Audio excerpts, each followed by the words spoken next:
السلام عليكم ورحمة الله تعالى وبركاته. حباباتي حبابات زهرة القلبية، أينما كنتم نقول لكم مساء من جاهز، كل عام وانتم بألف خير. حباباتي، هذه وصفة دويدة مفورة اللي درتها لكم سابقا، لكن جاءت الظروف يعني اليوم باش حطيتها لكم.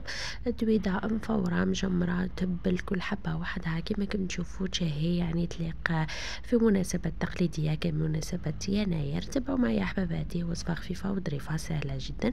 جبت هنايا البرمة تاعي، حطيت فيها قطعة تاع زبدة، حطيت فيها الزيت، نقلي هذاك الدجاج تاعي شوية فيها هذاك الزيت والزبدة، نقليه مليح. وعندي هنايا حبة بصل قطعتها، سنة تاع توم، حبة طماطم، نقليهم مليح مليح مع لي زيبيس، فلفل اسود وفلفل احمر حار والملح وشوية حمص مشمخ. هنا نحمصهم يعني عفوا نقلي البرمة تاعي مليح مليح، يتقلى هذاك الدجاج تاعي ياخذ كامل وقته في الطياب.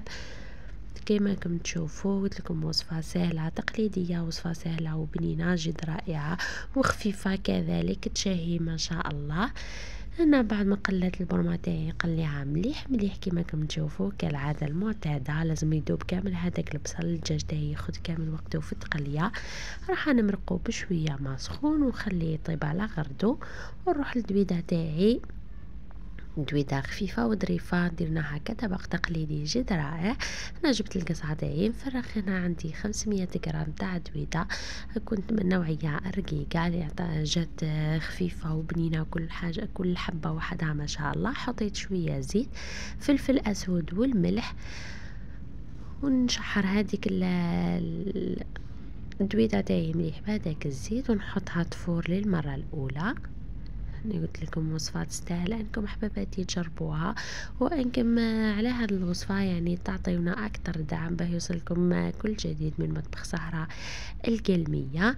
انا عندي مغرف تاع طماطم مصبرة نقليها مع هذاك الدجاج تاعي، ونخلي الدويدة تاعي تفور. انا فارت الفورة الاولى، شوفوا كيفاه تقعد توجور يعني دايما كل حبة وحدها.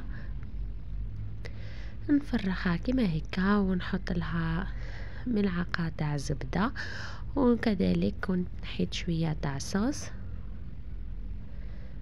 تاعي هنايا شوفوا كيفاه خاطرة الله الله وحمرة تبل. ونزيد نديرها هكا بالمغرفة، يعني خلطها مليح، ونعاود نفورها الفورة الثانية، وتكون دويدة تاعي فايرة واجدة.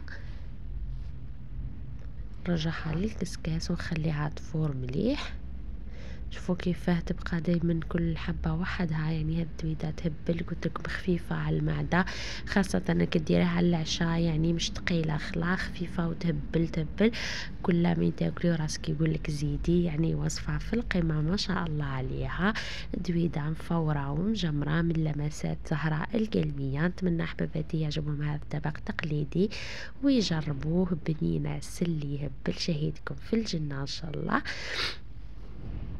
شوفوا بعد ما فورتها الفورة الثانية، شوفوا كيفاه كل حبة وحدها. خليها على جي ونرجع للاصوص تاعي اللي كنت مرقتها، الدجاج تاعي راهو طاب، ونروح نجمرها الدويدة تاعي. هنا ما تحتاج الدويدة تاعي يعني نعمرها باللاصوص بزاف، يعني نحط لها نجمر بشوية باه تاخد وقتها في الطياب، لانه هاد النوعية من العجائن يعني تلاوي الطياب فيها العل كما نقولوا، تلاوي الطياب نوعا ما. حطيت لها قرن فلفل حار وهو اخضر كما كتشوفوا باش يعطيني واحد النكهة، عطاني نكهة جد رائعة. هاي الدويدة تاعي بعد ما تجمرت تهبل الله الله مفوحة معطرة شهي ما شاء الله، كل حبة وحدها. حمرت هذاك الدجاج تاعي بعد ما طاب، الحمص تاعي طاب زبدة، القرن تاع الفلفل حار كنت حمصته في هذيك كنت قليته عفوا في هذيك الزبدة اللي حمرت فيها الدجاج، وهنا زينتها بالبيض. وهذا هو الطبق التقليدي تاعي، دويدة مفورة ومجمرة تشهي من لمسات زهرة القلمية. شوفوا كيفاه يعني ما شاء الله طبق تقليدي في القمة، كل حبة وحدها ما شاء الله عليها. هاد دويدة ان شاء الله راح تجربوها وتنال اعجابكم ودعوة خير باذن الله. هذا نخلي حباباتي على الف خير من هذا المنبر، نقول لكم اسا نتلاقاو حباباتي في فيديوهات اخرى باذن الله، دايما مع وصفات ولمسات زهرة القلمية. سلام.